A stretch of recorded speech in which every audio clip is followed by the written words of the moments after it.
गुरुजी health care YouTube channel में आपका स्वागत है और मैं आपके लिए लेकर आता हूं हेल्थ टिप्स के जो आपको निरोगी रखे, तंदुरुस्त रखे और स्वस्थ रखे।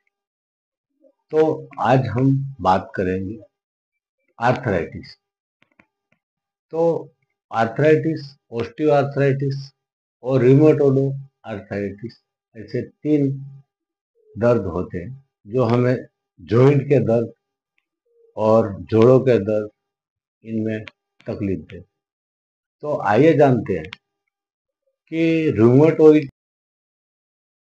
आर्थराइटिस आखिर में क्या है, जिसे रिमोटो आर्थराइटिस भी कहते हैं और शॉर्टकट में RA भी कहते हैं। रिमोटो आर्थराइटिस ऐसी बीमारी है कि जिसमें जोड़ों में और पूरे बदन में दर्द होता है जिसे हम समझ नहीं पाते हैं और हम कई urine test, blood test, x-ray, MRI वगैरह निकालते हैं, लेकिन उसका पता चल पाना मुश्किल हो जाता है। तो रिमोटोइड आर्थराइटिस में 4 स्टेज होती है: early stage, moderate stage, severe stage और एंड स्टेज। तो जैसा कि मैंने आपको बताया 4 स्टेज के बारे में, तो अर्ली स्टेज से ही अगर हम इसकी ट्रीटमेंट करना चालू कर दें तो यह दर्द आगे बढ़ने से रुक जाता है, यानी वो फर्स्ट स्टेज तक ही लिमिटेड रहता है। तो हमें कैसे पता चले कि मुझे RA हुआ है, रूमेटोइड आर्थराइटिस हुआ है, ये हमें कैसे पता चले? तो सबसे पहले आपको ये देखना है कि आपके उंगलियों के जोड़ों में या घुटनों के जोड़ों में या और भी जो जॉइंट्स है वहां पर दर्द हो रहा है, पैनिक हो रहा है। तो ये फर्स्ट स्टेज की शुरुआत है। लेकिन जब मॉडरेट स्टेज और सेवरे स्टेज, सेकंड और थर्ड स्टेज आती है, तब उंगलियों में सूजन और उंगलियों के जॉइंट में लाल दिखना शुरू हो जाता है और इतना दर्द होता है कि जिसे हम सहन नहीं कर पाते। तो उस हालत में हमें डॉक्टर से कांटेक्ट करने के बाद पता चलता है कि हमें RA हुआ है, रूमेटोइड आर्थराइटिस हुआ है, लेकिन तब तक बहुत देर हो चुकी होती। इसलिए पहले ही इस रोग को पहचाने और उसका इलाज करें। तो लास्ट जो स्टेज है, जिसको एंड स्टेज रूमेटोइड आर्थराइटिस कहते हैं, उस स्टेज में उंगलियों के बीच में या कोई भी हड्डियों के बीच में के जो कार्टिलेज है वो कार्टिलेज खत्म हो जाते हैं और हड्डी से हड्डी जुड़ने के बाद वो एक दूसरे से चिपक जाती है, यानी फिर उंगली टेढ़ी होने के बाद सीधा होना नामुमकिन हो जाता है। वो फोर्थ और लास्ट स्टेज है, इसलिए हमें इसकी सावधानी बरतनी चाहिए। अब हम जानेंगे कि इस बीमारी की वजह क्या है। अक्सर डॉक्टर गुजराती में इसको वाह कहते हैं, हिंदी में डॉक्टर इसको वात कहते हैं। तो वात और वाह कहकर हम वहां से ट्रीटमेंट बंद कर देते हैं। हम ऐसा सोचते हैं कि यह कभी अच्छा होने वाला रोग नहीं, लेकिन हमें यह जानना जरूरी है कि आखिर रिमोटॉइड आर्थराइटिस होने के पीछे क्या कारण, रिस्पॉन्सिबिलिटीज है। तो जैसा हार्मोनल इम्बैलेंस के वजह से इस रोग की उत्पत्ति होती है।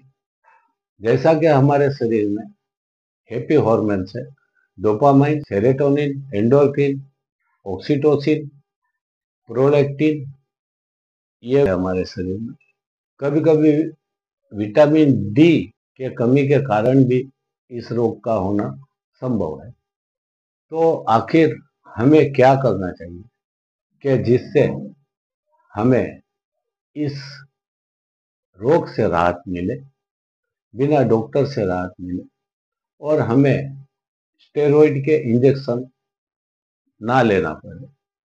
तो अक्सर देखा गया है, हार्वर्ड यूनिवर्सिटी के कुछ साइंटिस्टों ने इसका एक्सपेरिमेंट किया। उन्होंने एक व्यक्ति को खुशी के समाचार दिए, जिसे रिवार्ड कहते हैं। रिवार्ड देकर उसका जब एमआरआई किया गया तो उसका हार्मोन का जो लेवल है, हैप्पी हार्मोन्स का लेवल बढ़ गया। यानी हमारे खुशी और दुख के पीछे हार्मोन्स जवाबदार है। और जैसे ही उसी आदमी को फिर एक सैड न्यूज सुनाई गई, दुख भरी एक न्यूज सुनाई गई, और फिर से उनका एमआरआई किया गया, तो हार्वर्ड यूनिवर्सिटी के साइंटिस्टों को ये देखने में आया कि तेजी से उनका जो हैप्पी हार्मोन्स का लेवल था, जो डोपामाइन का लेवल था, सेरोटोनिन का लेवल था, एंडोर्फिन का लेवल था, वो कम होने लगा। और जो दर्द देने वाले हार्मोन्स है, तकलीफ देने वाले हार्मोन्स है, प्रोलेक्टिन है, कार्टिसोल है, उनका लेवल बढ़ गया। तो हमें यह देखना है कि कभी हम ज्यादातर चिंता करें, दुख करें, या कोई भी टेंशन ले, तो यूरिक एसिड का लेवल, कोर्टिसोल का लेवल और प्रोलेक्टिन का लेवल बढ़ जाता है, जिससे हैप्पी हार्मोन्स का लेवल कम हो जाता है। हम स्वस्थ वातावरण में रहते हैं, खुशी के वातावरण में रहते हैं, तो डोपामाइन का लेवल बढ़ जाता है, हैप्पी हार्मोन्स का लेवल बढ़ जाता है, ऑक्सीटोसिन का लेवल बढ़ जाता है, जिससे दर्द कम होने में मदद मिलती है। लेकिन जैसे हम सैडनेस वाली तकलीफें सहन करते हैं तो हमें दर्द बढ़ जाता है, क्योंकि यूरिक एसिड और सेरोटोनिन का प्रमाण बढ़ जाता है। तो हमें इसमें क्या करना चाहिए? तो जहां पर सूजन है वहां नीलगिरी के तेल से मालिश करें। गर्म और ठंडा यानी हॉट एंड कोल्ड थेरापी करें। जहां सूजन हो वहां बर्फ से घसकर सूजन को कम करें। जहां सूजन नहीं हो वहां गर्म सेक करके दर्द को कम करें। खाने पीने में परहेजी रखें। बेकरी की आइटम्स है, फास्ट फूड है, जंक फूड है, वो हमें नहीं खाना चाहिए। फाइबर युक्त फ्रूट्स हमें खाने चाहिए, जिससे हम स्वस्थ रहे, निरोगी रहे और रूमेटो आर्थराइटिस को कम कर सके, उसका दर्द, उसका असर कम कर सके।